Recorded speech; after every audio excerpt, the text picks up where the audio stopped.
Being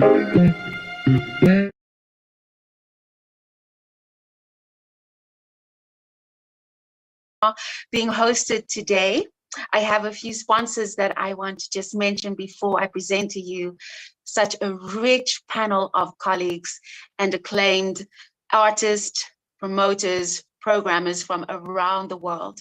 So we want to just acknowledge JAM, the University of Johannesburg and Arts Center held there, SAJE, as well as the Center for Jazz and Popular Music Studies in Durban and the Center for Creative Arts in Durban. And this webinar today is a celebration of 40 years of jazz studies at the UKZN Center for Jazz and Popular Music Studies.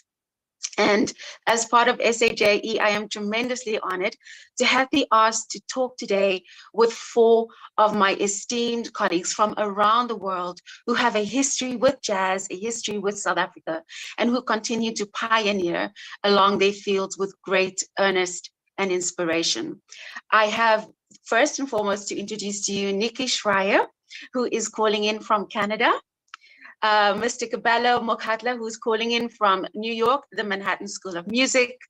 We have Mr. Seaton Hawkins also calling in from New York. And we have Vuma Levine with me. Both of us are calling in from Johannesburg, South Africa.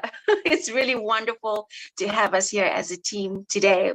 And for those of you who want to know what this webinar discussion is going to be curating around, we are going to be talking around business as well as music artistry, as well as the recording, as well as the process of journeying or traveling or traversing through education abroad. In other words, all of our hosts today, in particular, Nikki, Kabelo, Vuma, and I have studied jazz abroad.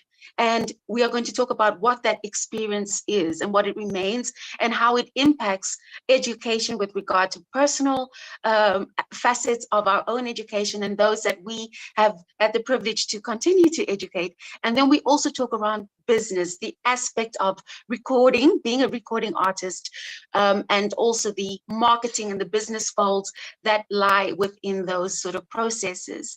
And then with Mr. Seaton Hawkins, who is the Director of Public Programming at one of the world's most celebrated jazz institutes for performers, and who through him have established a really strong connection for South African jazz artists of different and varying generations.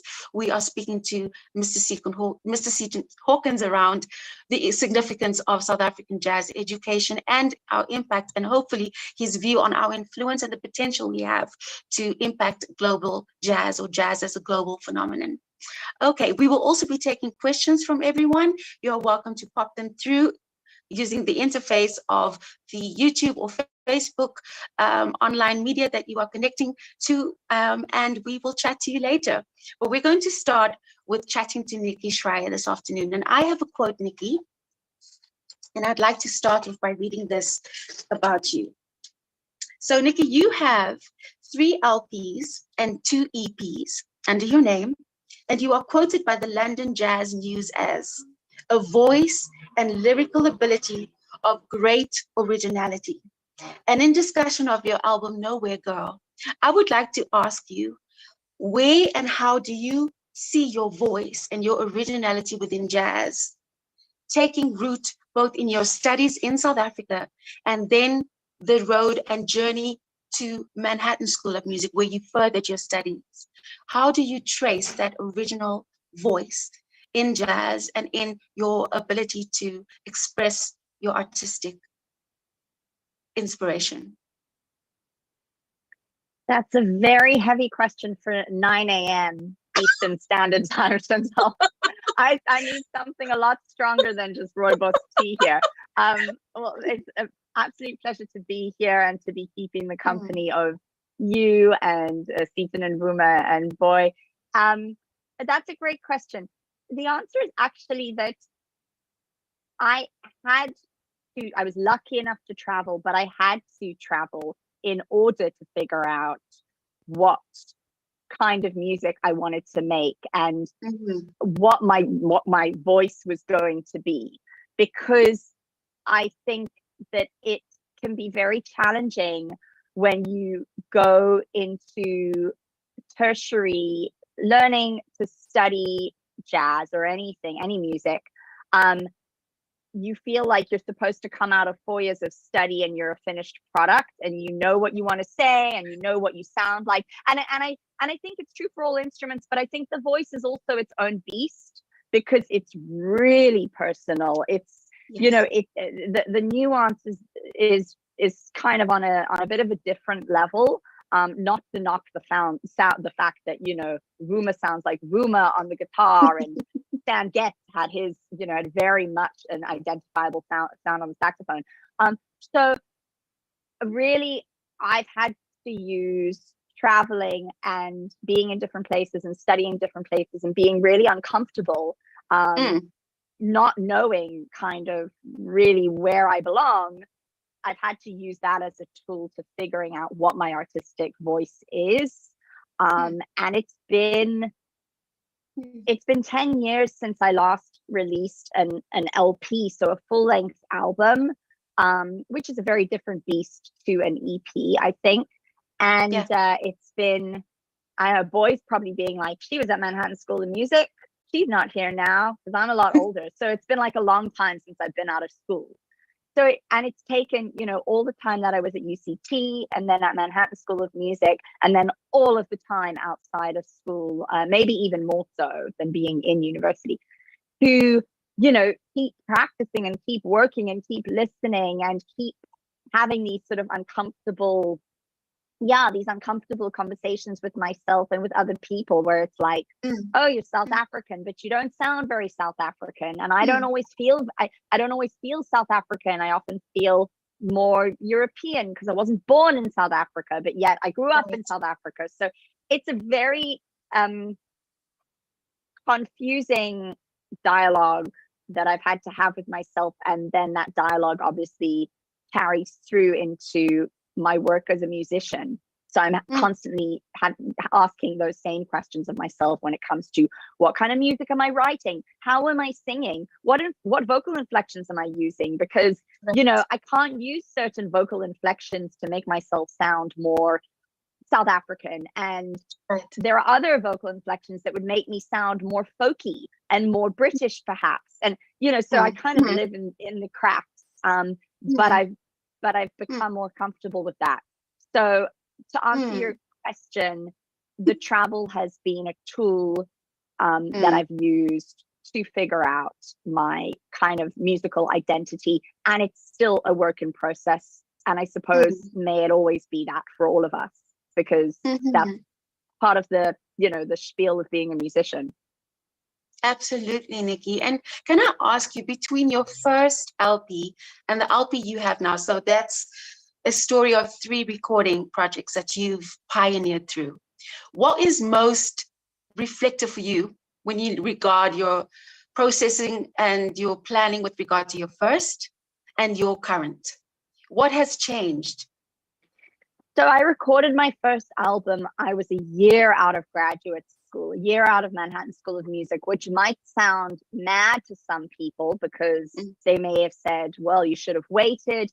But I felt the kind of need and the pull to go and record. I didn't overthink it. And I just went and I did it. And I always say to students of mine that recording is such a valuable learning tool. And you need to go into it knowing that you're going to document how you sound in that moment, and then you're going to move on. And it may end up being that it's an album that you listen back to years down the line and you go, is that how I sounded? Oh, why did I make that choice? But the point is, it's very hard to develop and grow and move on from the kind of music you're making at any point in time if you don't go and record. And it could be an album. It could also just be going and recording a demo. The tool of having to really self-analyze and self-criticize and listen back to yourself, which can be very uncomfortable for a lot of musicians, it's incredibly important. So I was fresh out of graduate school and I did my first album. And then there was a second album, you know, a year later, and I'd already learned a lot. And even after I made that second album, it was the first time I worked with a producer. It was a very conceptual album. It was all voice piano duets. And I worked with 3 different pianists, all of whom are incredibly high profile. It was Gerald Clayton and Fabian Almazan and Gil Goldstein. So in that sense, not only was I going and recording to try and get better as a player, but I was doing what you do when you want to be better. Like when you're a tennis player, go and play tennis with somebody who's a better tennis player than you. It'll make you up your game. So I kind of had that threefold with these amazing pianists, all of whom I was incredibly in awe of, but I was also really intimidated by. You know, if I went and played with Gerald Clayton today, I would feel a lot more secure in my sense of self and in my ability. And, you know, 10 years ago, I was confident in playing with him and Fabian and Gil, but I definitely would make different choices nowadays. So, you know, that was, it's just a wild learning experience. And now, 10 years later, I'm much older. I have more gray hairs. I'm more tired. I have less time for bullshit. And I also have less time for excess. And one of the things that was very important for me with this album, with Nowhere Girl, is the idea of less is more. And so making music that is very lean.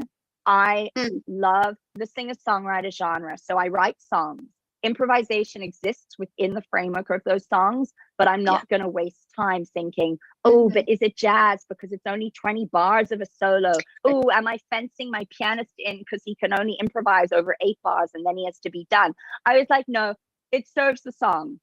There's a beginning, a middle, and an end to every song, to the album. And amazingly, and this is a really important lesson for other musicians, is amazingly, my bandmates, who are all phenomenal Canadian jazz musicians, they loved being given these parameters. They never felt fenced in for a second. They loved the producer that we worked with, Oded Levarie, who was direct and it kind of steered us in this really beautiful, unassuming way. They loved his feedback. They were like, what's your feedback? As opposed to people being like, I don't want feedback from the producer, you know. And they loved the fact that these were, you know, they had to work within these confines. They actually found it liberating. So there's a lesson there.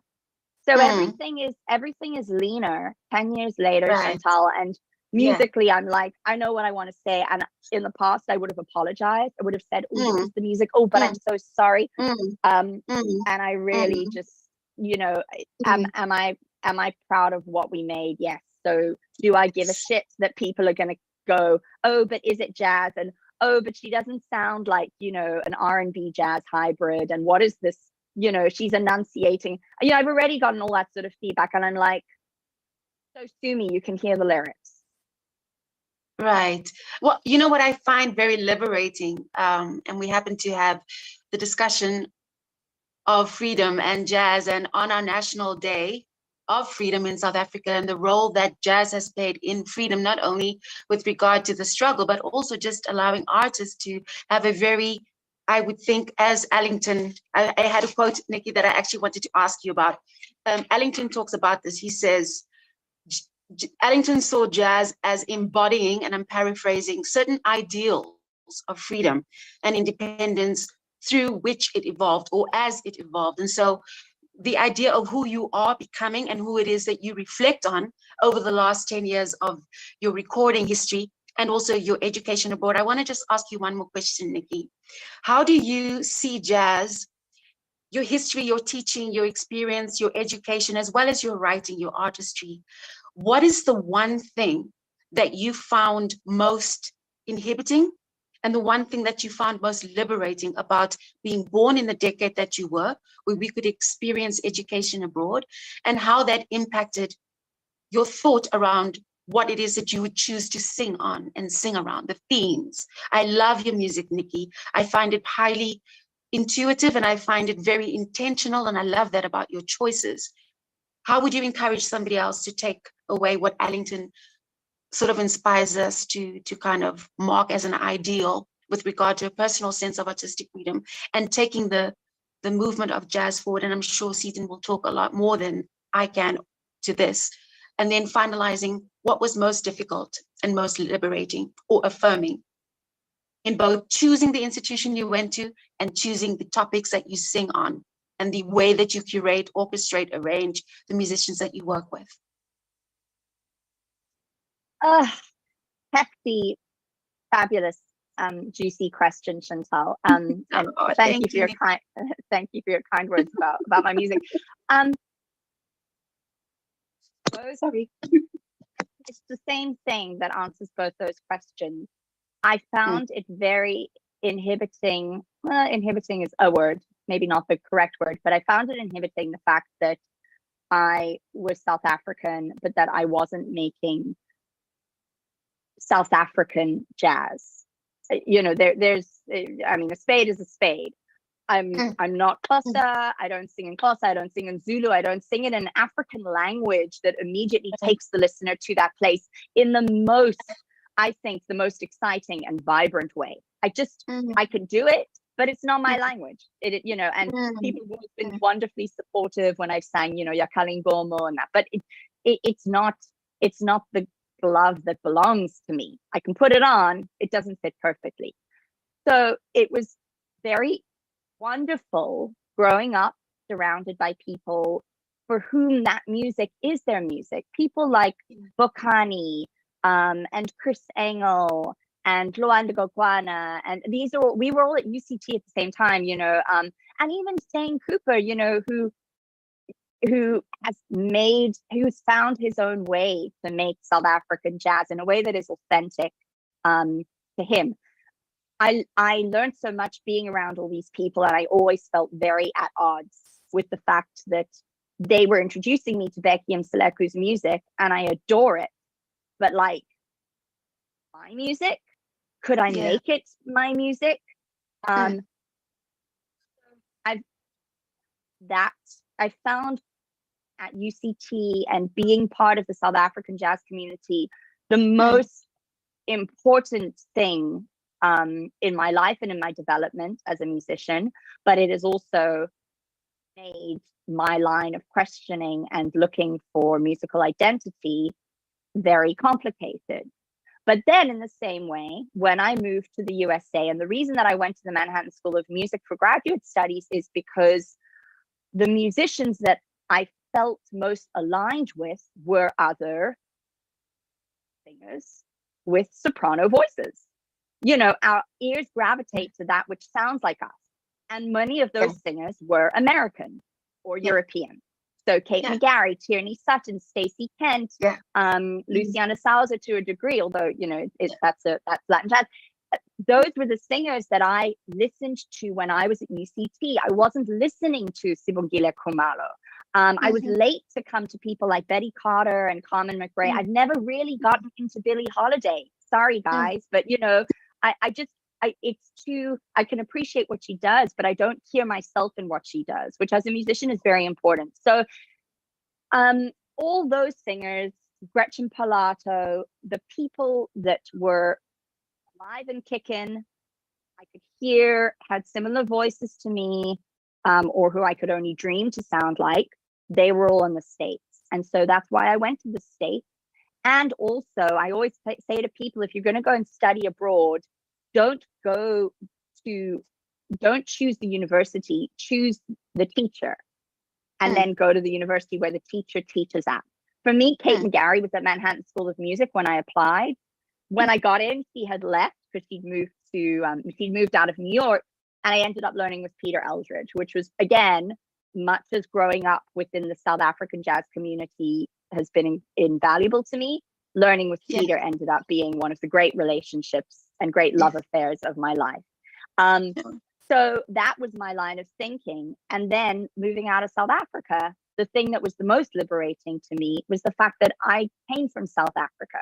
I found the fact, especially going to New York, and boy, I don't know if you feel like this, but the fact that I was other, and the fact that I hadn't grown up in this very intense and wonderful, but overwhelming and challenging community in New York, and especially in jazz, it meant that I felt like I had a little bit of perspective, and that perhaps the fact that I maybe hadn't, you know, been some sort of wunderkind getting to have lessons with all these amazing people at a very young age, it was okay because I was an adult now. I was, I was like older than the undergrads, and I had a perspective of what I wanted to do, why I was doing it, and how I might get there.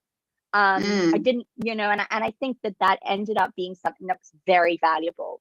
And as a result, my South Africanism, my being South African, that's remained a touchstone for me.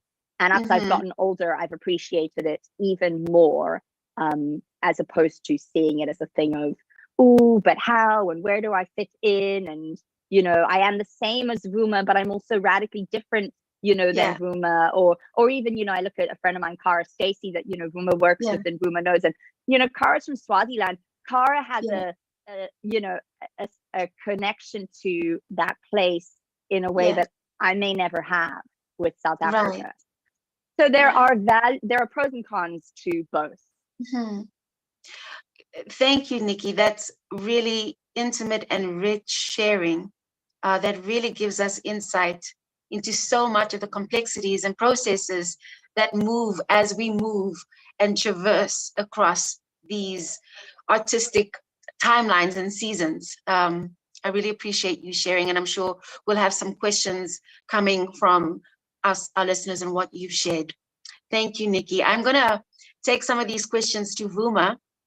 And Vuma, I have taken something that Lewis Gordon wrote about you in 2021. And this was around one of the albums that you had just released at the time. And he says, an extra humble musician, Vuma Levine, understands that jazz performance is never exclusively about the band leader or soloist. It is a community gathered in aesthetic celebration of freedom, or at least its aspiration. Now, Vuma, we know that you are a celebrated composer. You've released, I want to say, 6 albums, Vuma. Am I correct? And the 7th one? No. 5? Only Please 4. With the 5th one. Excuse me. The 5th album being The Past is Unpredictable, Only the Future is Certain. Is that correct, Vuma? Yeah, that's correct. That's the album that's 5 albums as a leader. Yes. Vuma, I would love to talk to you about your studies in Amsterdam. And you started at the University of Tshwane. What was that experience like for you? And why did you choose the University of Amsterdam? So for me, it was really an economic decision. It was really unviable to study in the States economically. And actually all of the grants and scholarship that I've got along the way have all been merit-based. So they're not things that I've actually applied for. They're things like awards that I won through studying, in essence. And Amsterdam offered one for entering first years. And of the jazz departments in continental Europe, they had an English-speaking program. And the quality of the jazz department is really, really high, like especially the jazz guitar department. There's several people who've won like the Thelonious Monk Awards, and they had a lot of linkages to universities in the States. So it felt a bit like it will be the closest that I can get to getting an education from the States, because there'll be a lot of people doing masterclass from the States and a lot of people who have been involved in that scene. For instance, Nikki played with some people who went to the Conservatory of Amsterdam. Bob, I believe, Bobby, drummer, and a few other people. So there is that long established like line between those institutions. So for me, that was the initial primary motivation for doing it. And Vuma, I'm going to talk about a quote that Caballo has on his website about his music. And it says that honesty is the key to authenticity. And then he goes on to say that he brings his heritage into his music. And I'm certain not only I, but that all of us here in the company with you really can draw strong lines of the essence of what you communicate through your composition and the very interwoven, the complex orchestration and the complexity around the way that your melodies really just sing of so much of the heritage in terms of the musical language and the influences that you have brought into the way that you, in my humble opinion, express your artistry in jazz. How do you feel about the travel that you've had to Amsterdam and then the world that you've been touring through? How do you feel that that has impacted how you write, how you see South African indigenous musics, how that impacts who you are as a composer and as a jazz composer and an artist? Yeah, it's been really essential for me. So when I was in my fourth year in Amsterdam, at the end of the third year, we had to do an etude exam where you basically play one song from every genre of jazz. And at the end of that exam, I mean, I did really well, but my teacher said, you have to bring more of where you come from into your music. And I found that quite an offensive statement, to be honest with you, because it presupposes so much about South African culture. Maybe where I come from is listening to John Coltrane and listening to Charlie Parker. And I guess what he was really looking at South Africa through is some kind of essentialist lens, where the only way to be genuinely South African is to sort of beat the proverbial drum and wear a dashiki and engage in all sorts of stuff like that, which is fine. It's perfectly valid if you do that, but not everyone does that. But nonetheless, after that moment, traditional indigenous musical transcription did become central to my artistic practice in a way that it hadn't been before that. And I think it became central to my artistic practice precisely because that moment made me almost into a musical activist in a very small, humble way. Not really, because I wasn't on the streets like doing anything activistic, but maybe in a symbolic way, a kind of symbolic activism. In that I felt that narrative and those essentialist ideas about South Africa kind of permeated Western European thought and to some extent white American thought as well. And so the empowerment of previously marginalized Black African musical histories and the nuancing of African identity became essential to my artistic practice. And the cornerstone for any of that activity was indigenous musical transcription. So at the base of all of my compositions is some kind of transcription. And then of course, what I do with it, transforming it using like composition theory and my own harmonic and rhythmic vocabularies, that to me is the kind of hybridizing part of it. And to me, it taps into a long line of how South African jazz has functioned, because South African jazz is many things. And of course, we cannot really limit the definition, but one of the key ways of conceptualizing it is as a form that blends local traditional indigenous forms on the one hand and international forms on the other. And being away from home really brought into sharp focus the South African elements, if you will, because you kind of see yourself more clearly the more far away you are from things. So yeah, for me, it's been invaluable personally. And Vuma, can I ask, with one of your titles, one of the album titles, The Spectacle of an Other, what is it that you draw on beyond the symbolism, including the symbolism? And I have another title that I want to just address, Antique Spoons, Chapters on Love, Loss, and the Politics of Memory. How do you, as a South African jazz guitarist, feel you reflect upon the symbolism of the words, and how is it that you sound it out musically? How integrated is the study of, for example, the intentional inclusion of indigenous musics? How much of a natural process is that for you now compared to your first album released in 2017? Yeah, so the first album was a very self-conscious, I mean, the album title comes from a Stuart Hall essay, who's a decolonial cultural theorist. He has an essay called The Spectacle of the Other. Yeah. So it was a very, very self-conscious attempt to, that album title basically summarizes what I just said about the tendency for Western European like collective unconscious to characterize Black Africans in a particular way, and in indulging in that characterization through art, they kind of satisfy certain internal fantasies that they have about the world. And basically, I wanted to create an album that spoke to traditional South African indigenous musics, but that recast them in a way that didn't sound immediately South African, if that makes any sense, or didn't sound South African in the ways in which white people in the West might imagine South Africans to sound like. So that was directly an attempt to like make a political statement, whereas Antique Spoons was an attempt to actually, to some extent, look more at existential questions that have to do with love and loss and memory. So to try, to some extent, to move away from those political questions, because my first two albums were very, very much rooted in those political questions. And I started to become frustrated by the notion that the only way for Black people to make art is if it's political. And I wanted us to sort of answer questions that, for instance, we were talking about Notting Hill in the lead up to this conversation. I really like that movie, right? And I have a right as a Black person to like that movie. And that movie occupies a very important space in my understanding of like the romantic encounter. When I was young, I really liked romantic comedies. And of course, that means that my romantic life right now is very, very problematic because it's inscribed within that framework. But nonetheless, it's a valid way for me to express like love and affection. And most people would not associate Black people with liking that sort of stuff. And I became quite tired by the notion that it's only possible for a Black African to have a certain story. And Antique Spoons was meant to be a response to that, but also a response to the fact that it's impossible for Black people to actually have that, because even if you have that, that in and of itself is a political statement.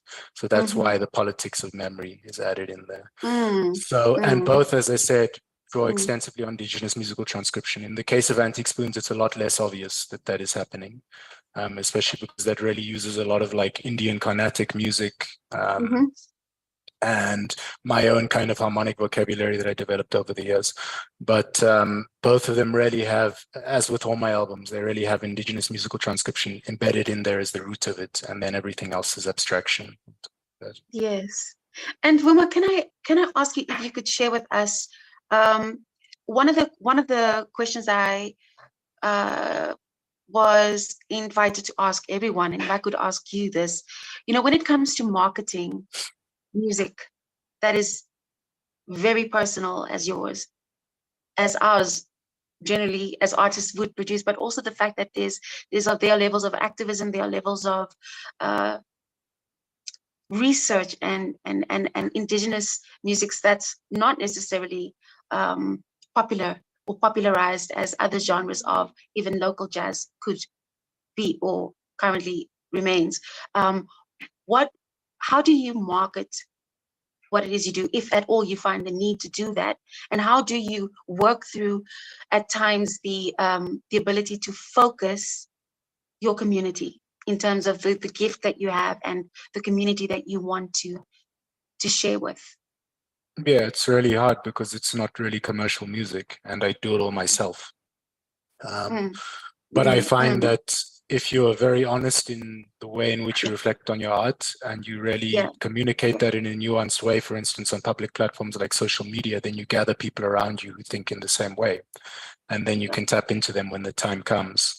And of course, I am, I guess, quite persistent when it comes to sending emails to people to promote my work. And that has helped. So I've always managed, when the moment comes, to do the marketing and to do it with quite a wide scope. But yeah, it's really difficult, especially because I think that my music and my way of conceptualizing art is somewhat incongruent with the logics of market capitalism. Like, you cannot really turn it into some kind of a cliched thing that can then be just reproduced over and over again for profit.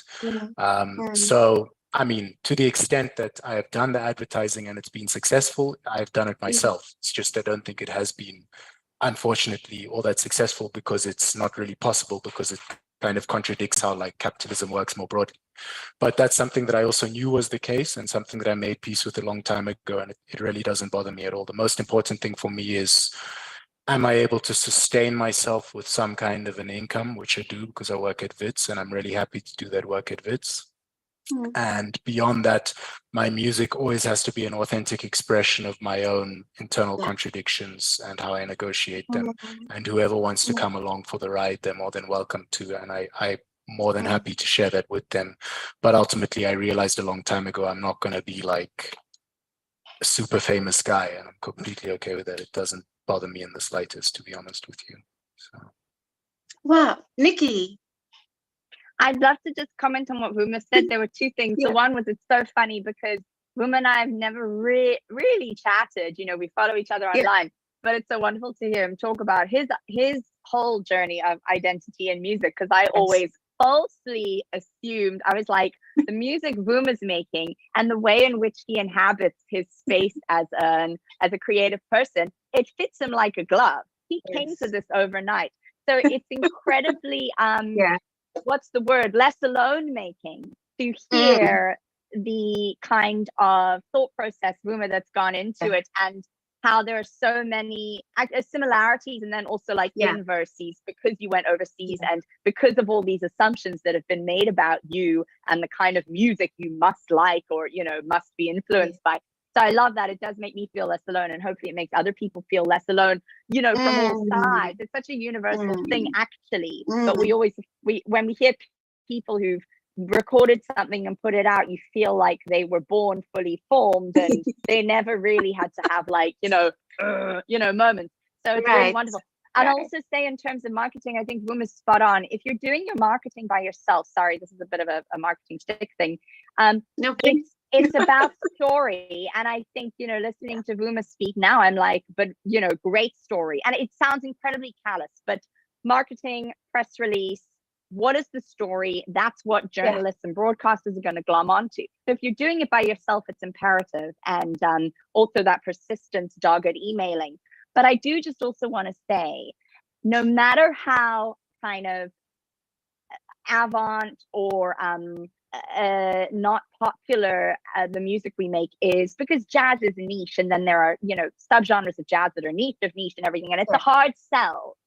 I do know that if there's a publicist involved, and I'm in the same boat as Vuma, I'm doing it all myself at the moment, I'm, you know, but I know other people from our kind of community, from Vuma and my and Cabello's community, who have the power of a publicist behind them, and it is fascinating to see the result.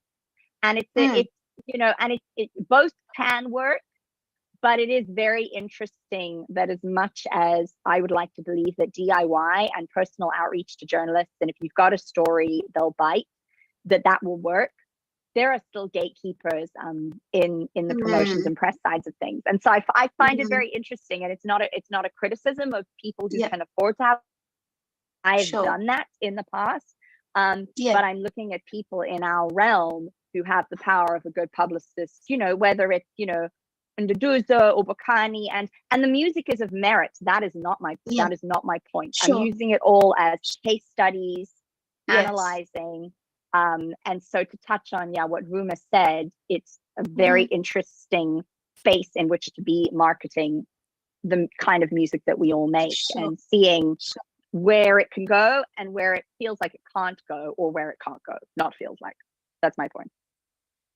Yeah, no, thank you, Nikki. And just to Vuma's point, I think, Vuma, I feel that you are, as Lewis Gordon mentions in his article, one of the most promising musicians for us to look out for as South Africans. And I think, having won the Standard Bank Young Artist Award, I think there's so much more that we look forward to hearing from you. And I do agree that the sharing that you and Nikki have given us today is comforting, in the sense that there may be listeners who don't understand that struggle is a part. It doesn't mean that because you're struggling that there's no place for what it is that you are birthing, or what it is that process is ultimately going to give light and give gift to. So I really do appreciate your sharing, Vuma and Nikki. I'm so sorry that we are on the last 20-minute stretch, and I'm just trying to pull everybody towards the hour, but I'm going to go and just have a few questions with Cabello, and then with Seaton, and I would love to just then open it up to us as a panel to either answer some questions or have final sharing. So Vuma, thank you so much. Cabello, thank you. We know that you, thank you. Cabello, we know that you are at the Manhattan School of Music as a drummer, and I've looked at your album and looked at everything that you've worded around the anticipation of this album. I've also saw some of the projects that you've been doing at the Manhattan School of Music together with ensembles, and Kendrick Scott, I think, is one of the lecturers or one of the professors giving you guidance around some of the seminal South African music compositions that you are playing with and recording or possibly working through. So Kabelo, can I ask you, you are yet to debut your first album, is this correct? October 23 is your first album. Okay, can you share with all of us what made you decide to take up the opportunity to go and study abroad? What was difficult and what was easy for you to make that decision? Hello everyone. Oh Hi. man. So for me, I decided to study abroad when I was 17, when I made the decision that I wanted to become a musician. Yeah. So this was inspired by one of the people that I looked up to, who came from the same foundation that I was in. His name is Witness Matlo, who went to Berkeley. So I would constantly hear his story, and I was inspired by his whole experience, because we have so much in common, which is we both come from an underprivileged families. Sure. But we both believe that you don't necessarily need money to be able to achieve whatever it is that you wanted to achieve. So for me, my plan was, you know what, as soon as I graduate, I'm going to go to UKZN. And I have no intentions of graduating at UKZN. My only intention to be there is to just move and come here to the US.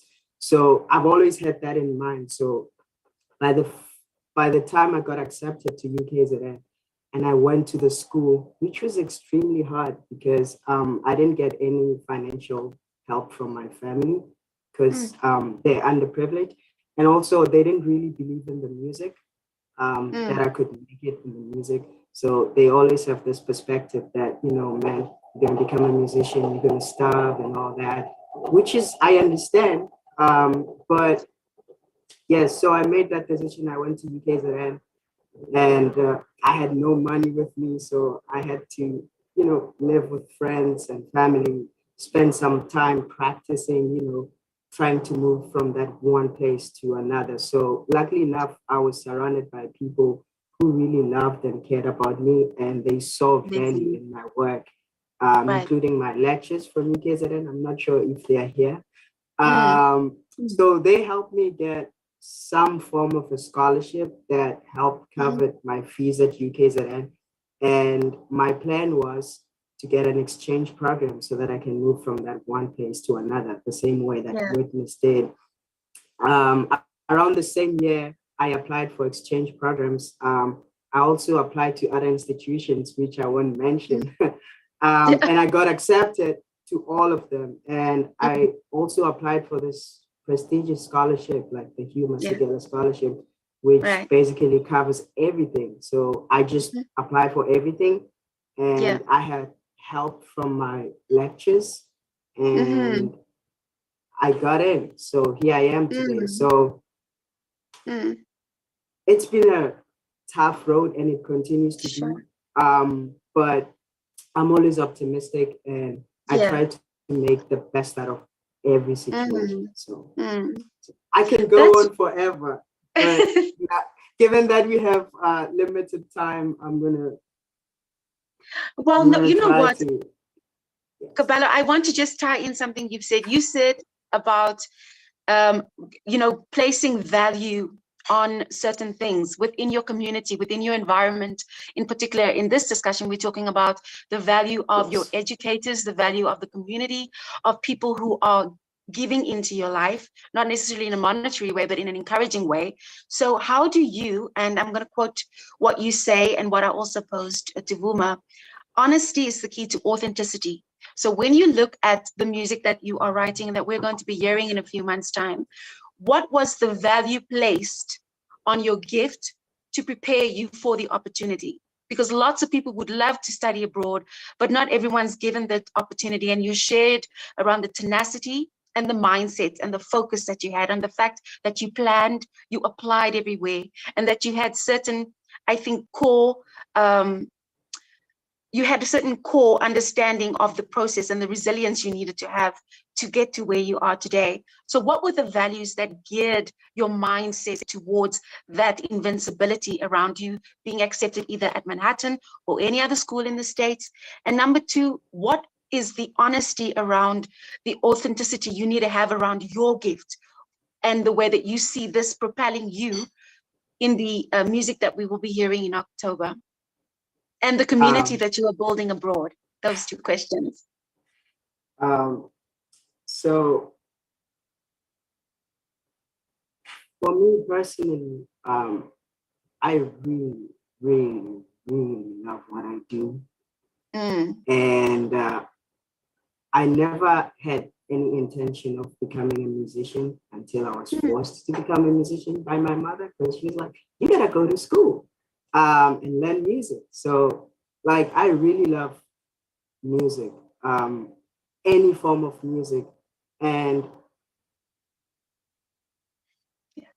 all the people that have positively shaped my life are all musicians, because I grew up in the township and it was really distractive, to use the word, in a sense that a lot of my brothers and sisters were exposed to drugs and other forms that sway you from actually doing good. So I also fell victim into that. So by the time my mother saw that, so what she would do is that whenever I got out of line, she would punish me by hitting me. But the one time she just made a decision, it's like, you know what, I'm just going to take you to a music school and you're going to learn music. And music kind of saved me from that environment. And being surrounded by musicians, you know, it just, I don't know, it just made me have so much love for what it is that I create. And for me, music is the best possible way, one of the ways in which I can be able to be of a servant, not only to myself, but to the world, you know, bring some type of joy, some type of healing or inspiration or whatever it is. So I use that as a tool. So since I have so much love for it, I don't know how to explain that feeling, but it was kind of easy for me to be like, you know what? Because like, this is the philosophy that I've always had, which was installed by me by a young age. It's like, yo, you don't really need money, a lot of money to like be able to achieve what you want to achieve. All you have to do is that, you know, put in a lot of work and your work will, you know, provide for you. So I would say whatever it is that you're trying to do, like just see a lot of value in it. Try to invest as much time as you possibly can. And, you know, try to reach out to a lot of people, to a lot of foundations. And yes, you will fail miserably. Some of them will say no because they won't believe in you and they won't believe in your career or your vision. So all I have to do is just keep on searching and just keep on, you know, try to be motivated at all times. It's really, really hard. But things for me, I'm just lucky. I'm going to say this again. I'm lucky that I'm around people that actually love and care about me. So whenever I'm like at my lowest point, you know, they always encourage me to like, to come up. And also some people from home, it's like sometimes I'm going through the most and I just get a random text and be like, yo, your work inspires me. I just saw this from you. And like, how do you do that and that and that? And then I'm like, oh, okay, snap. So that sort of like inspires me. I don't really know how to answer to your question, but all I can say is that if you have a dream or if you have a goal, just believe in it and just put in the work and hope that one day you're gonna, you know, what it is that you want to achieve, you know, it's going to be achievable. Thank you so much. Thank you so much, my brother. I know that for young people who are listening to what you shared today, This is really value, and it's authentic truth that you've shared. Seaton, you know, we've all been in your presence and you've been in our company for the last 50 minutes. And I would love to pose, other than questions you may wish to ask any one of us sitting in this panel today. But Seaton, I would love to know, you know, today we're celebrating 29 years of democracy, the challenges and the successes. And you've done so much for South African Jazz as the Director of Public Programming at the Jazz at Lincoln Center, but so much more can be seen and heard with regard to your research, your articles, your output, the Swing University, the radio programs, the soliciting of work that you do for and among South African jazz musicians of all generations. And I wanted to ask you, and I'm not sure if the panel has questions for you too, but I wanted to ask Seaton, given that we've reached this milestone of almost 30 years of democracy, what do you feel is the significance of South African jazz artists in terms of taking jazz forward globally? And how do you think education and South African musicians, young and those in the more earlier or later part of their careers, how do you think education is of a benefit with regard to increasing or enhancing the ability that young jazz musicians have to propel forward with strong careers in recording and as recording artists? Sure. So in terms of how things have changed, about 2 weeks ago, there was something that was very, I think, visible to me about it, where we inducted Hugh Masekela into our Erdogan Jazz Hall of Fame. And the reason I was struck by that was the band that played. Notably, it had a fabulous drummer.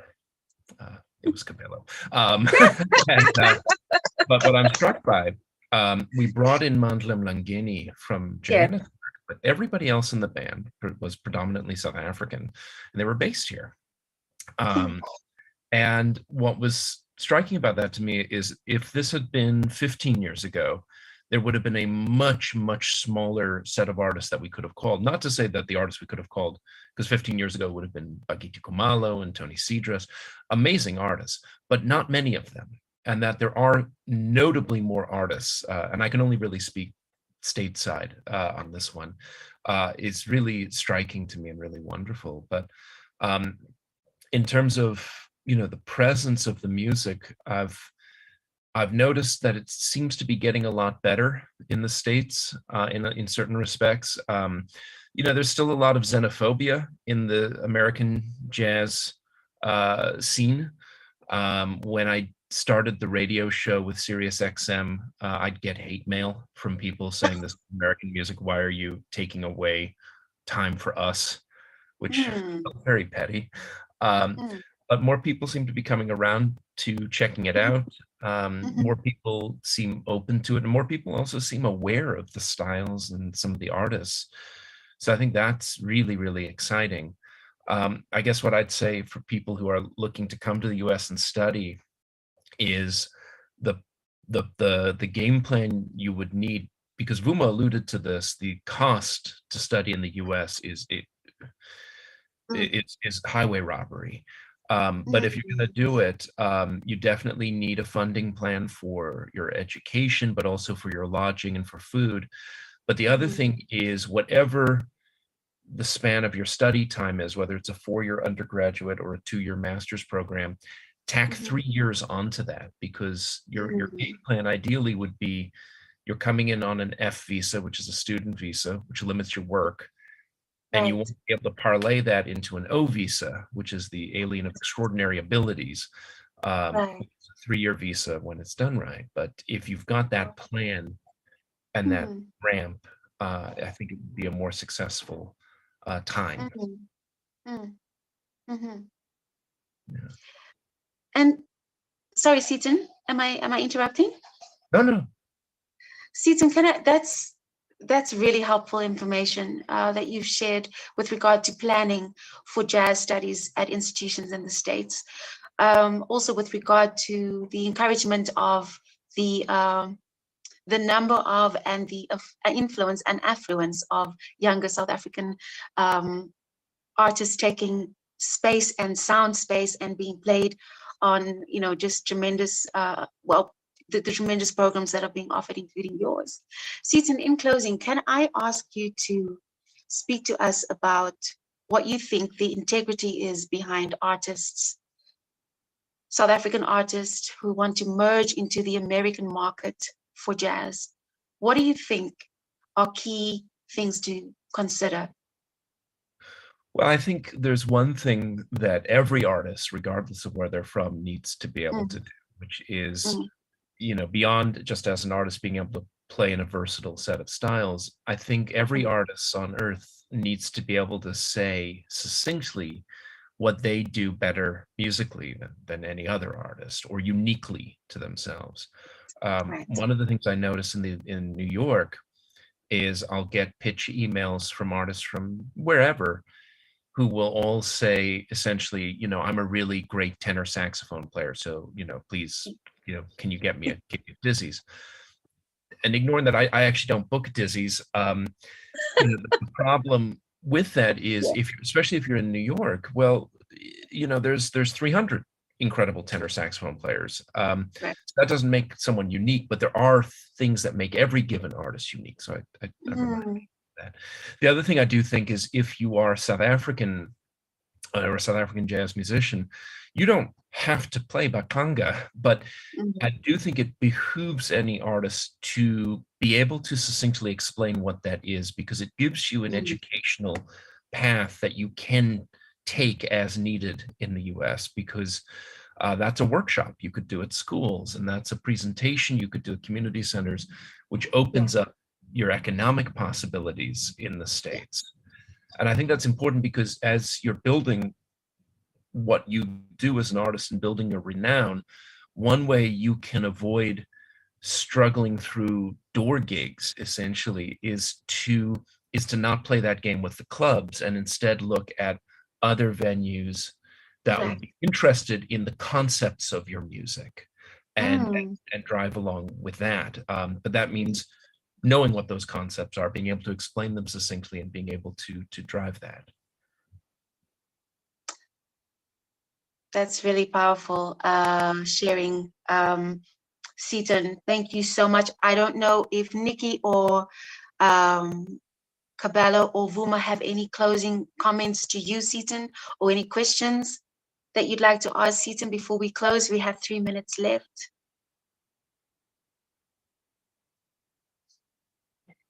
I can't see the others.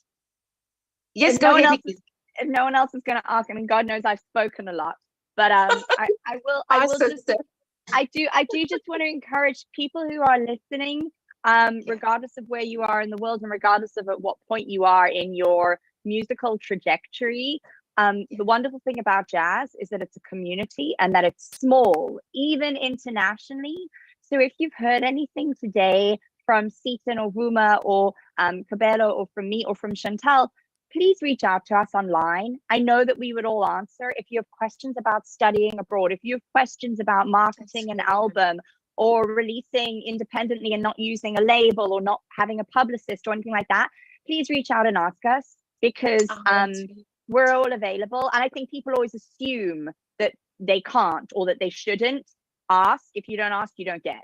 I've been amazed at the, sort of very bullshit asks I've done for people, including Seaton and, others. And they reply. People are nice. So if you have more questions, please ask. Or if we've said something, or if Kabelo said something and you're like, but I'd love to know how he did X, Y, and Z, or, ask him. I'm sure he'd be absolutely thrilled to get a DM. Slide into our DM. That's really fantastic, Nikki, and I'm sure that we all open that invitation.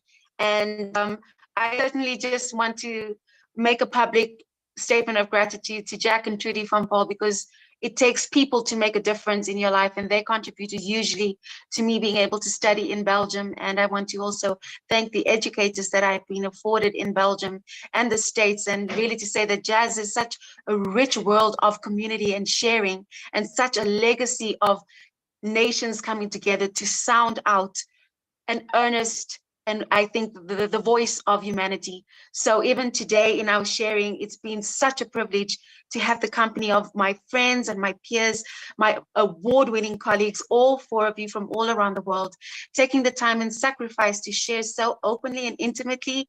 I take so much with me. And God bless you all, and thank you so, so much, everyone. I'm looking forward to the many more albums coming and season the many more programs that lay ahead for you and your teams. Thank you so very much, everyone. Thank you. Bye. Thank you, You're Chantal. very Thanks, welcome. everyone. Bye-bye. Bye. Bye.